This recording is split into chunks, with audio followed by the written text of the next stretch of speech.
Muchas gracias, doctor Luis Guillermo.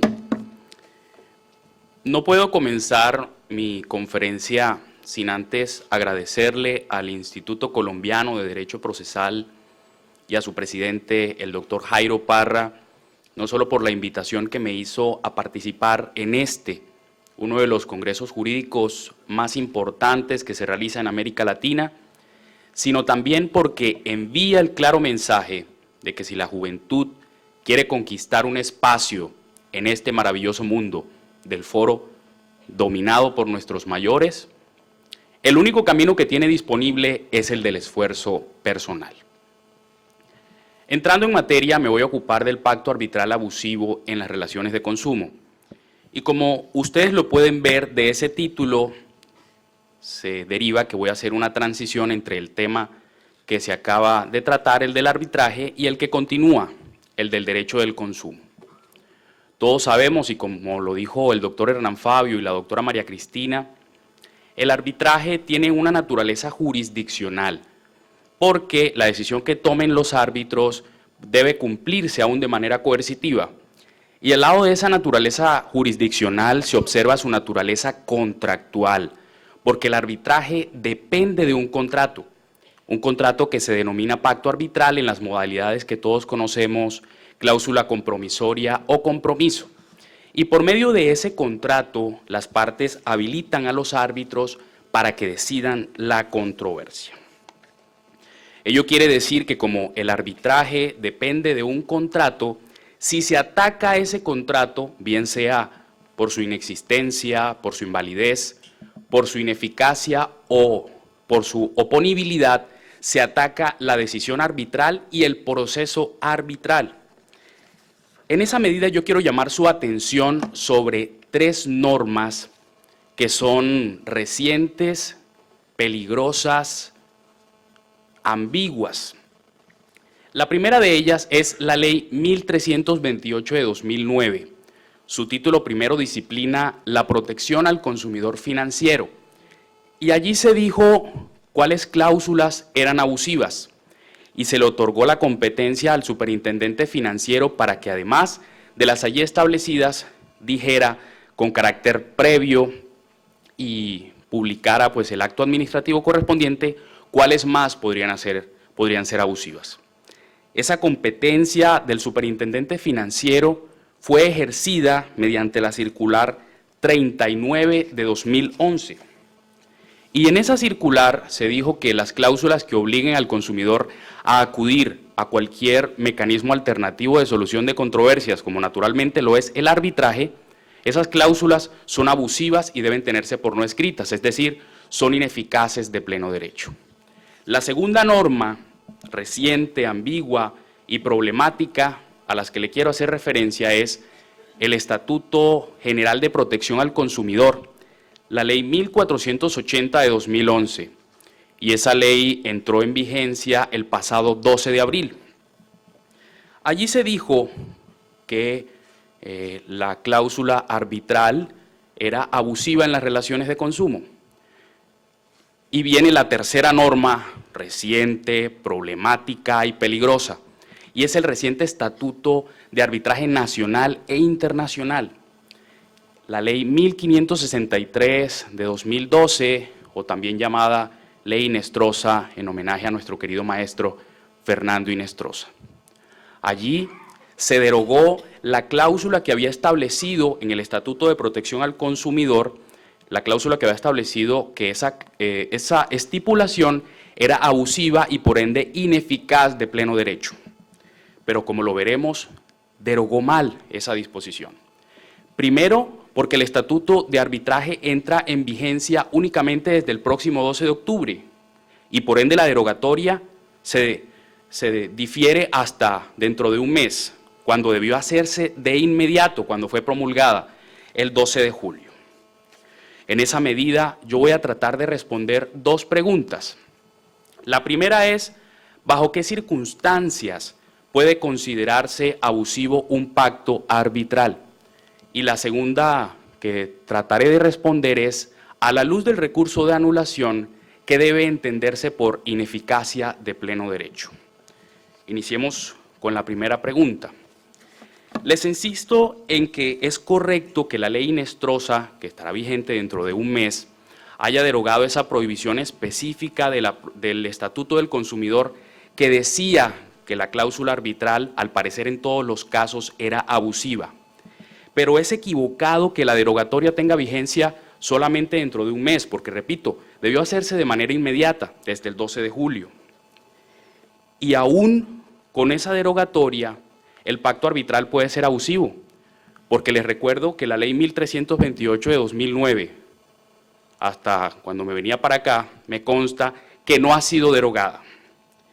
Y está en discusión qué sucede con los contratos de consumo a los que se les aplique el Estatuto General, la ley 1480 de 2011, entre su vigencia, el 12 de abril y el próximo 12 de octubre, porque según las normas sustanciales, los contratos se rigen por las disposiciones que estuvieron vigentes al momento de celebrarse.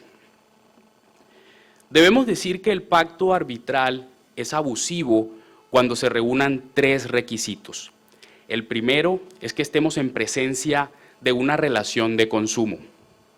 El segundo es que la cláusula arbitral o el contrato del que ésta hace parte hayan sido por adhesión.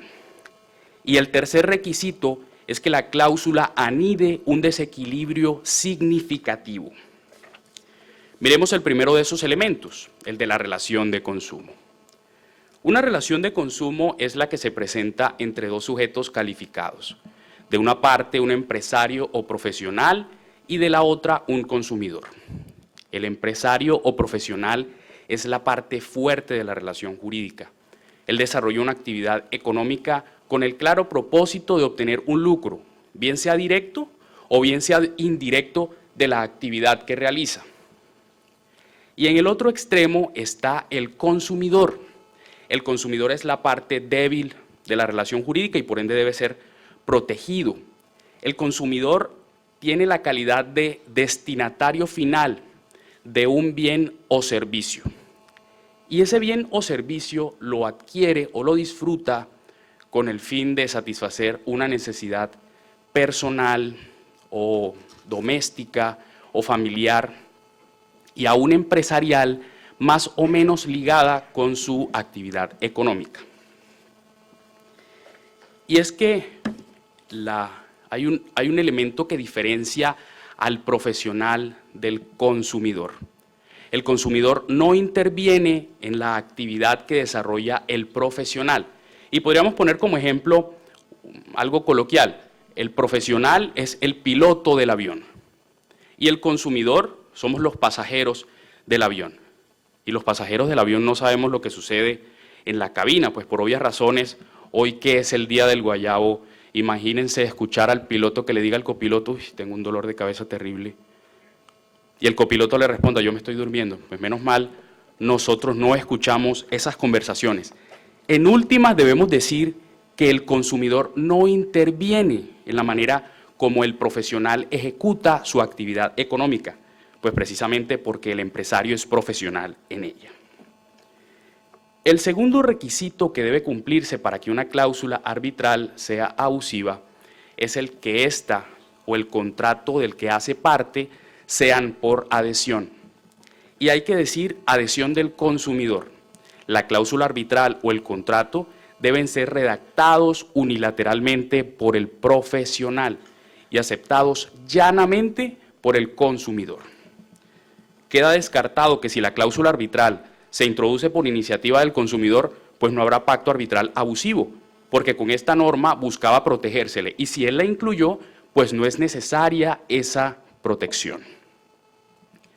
Ello nos indica que el asunto termina siendo meramente probatorio de establecer en la circunstancia concreta si el consumidor se plegó a las condiciones del empresario o él introdujo la cláusula arbitral en el contrato. Y el último elemento, pero no por ello el menos importante para que un pacto arbitral sea abusivo, es el del desequilibrio cualificado. No puede ser cualquier desequilibrio. Tiene que ser un desequilibrio significativo, grave e injustificado. Es decir, que se presente un verdadero abuso que afecte los derechos del consumidor. Y a nuestro juicio, ese abuso hay que entenderlo como el impedimento al consumidor para acceder a la administración de justicia. Un pacto arbitral es y debe ser abusivo únicamente cuando le obstaculice al consumidor ese derecho fundamental para acceder a la administración de justicia. Y esa condición hay que establecerla a la luz de todas las circunstancias relevantes del caso concreto.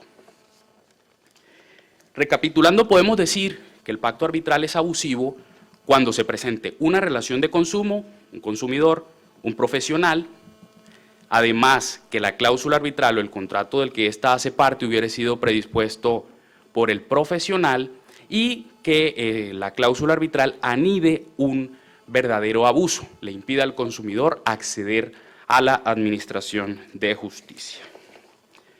Pasemos a la segunda pregunta que les planteé. ¿Qué significa desde el recurso de anulación la ineficacia de pleno derecho? ¿Será que es lo mismo que inexistencia, invalidez o inoponibilidad de los negocios jurídicos? Y hay que decir que no. La ineficacia es una figura completamente autónoma y diferente de esos efectos invalidantes del negocio jurídico, regulada autónomamente por nuestro Código de Comercio. La ineficacia de pleno derecho se caracteriza por ser parcial, no afecta a la totalidad del negocio jurídico, porque su fin es salvarlo.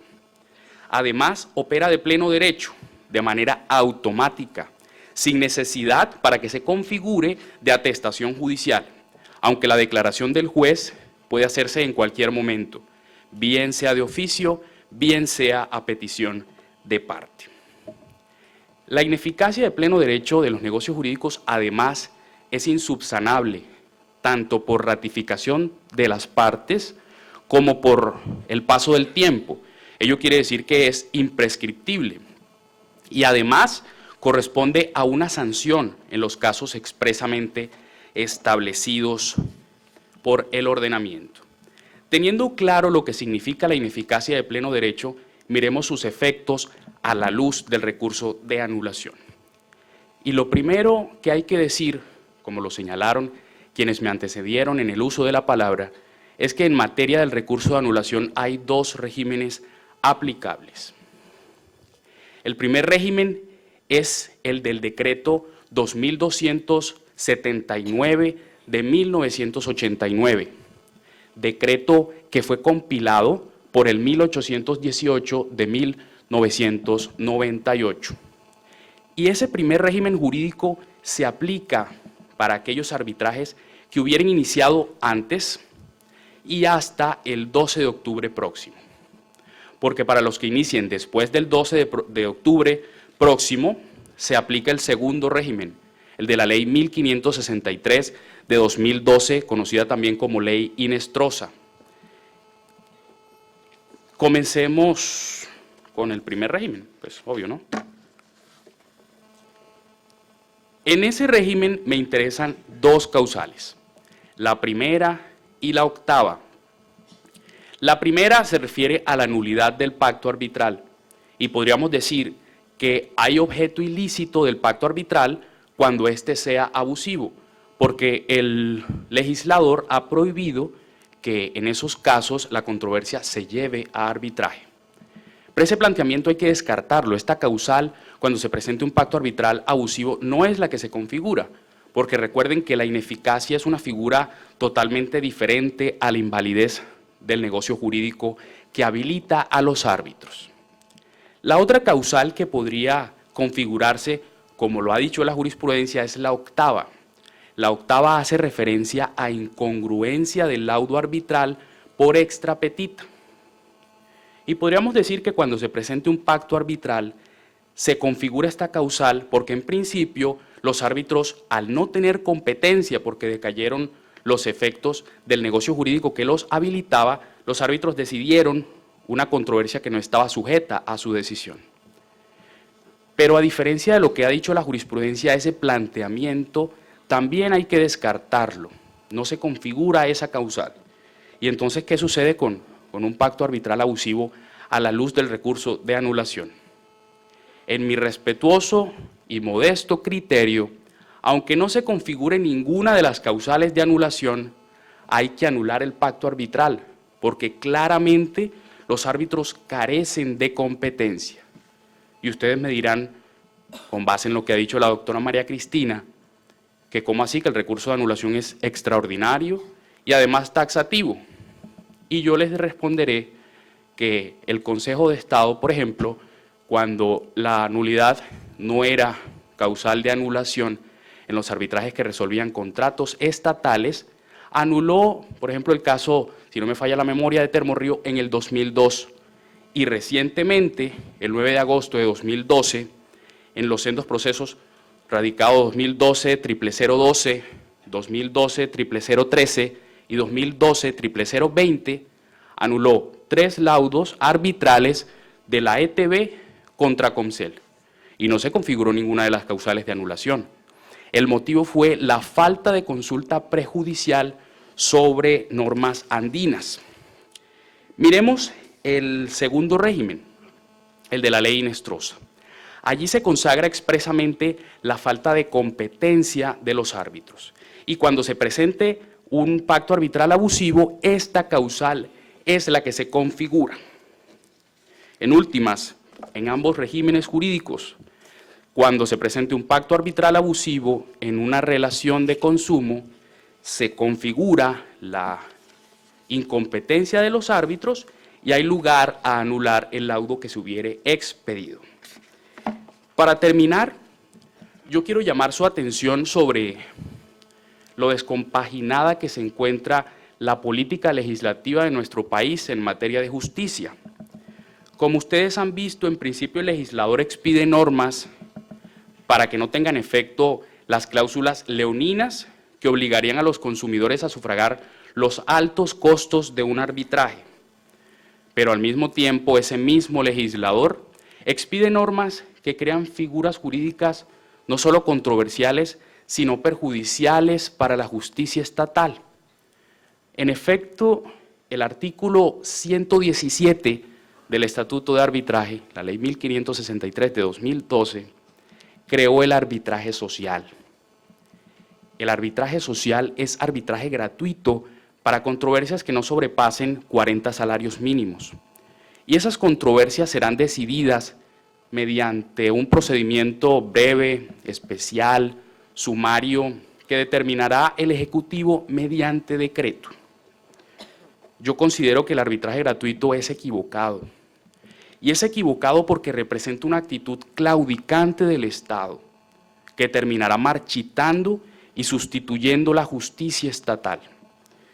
Lo correcto es fortalecer la justicia pública y aunar medidas para que podamos superar la agobiante morosidad que la aqueja.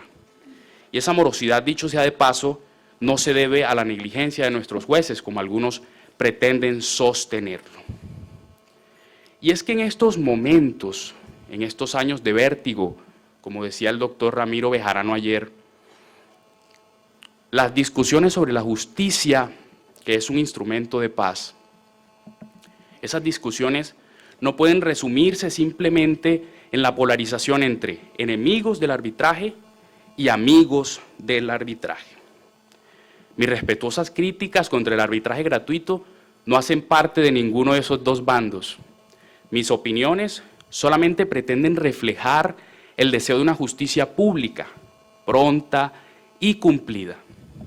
Y nada me impedirá que esas opiniones las siga sosteniendo, aún desde el lado solitario en el que soplan las tempestades. Muchas gracias.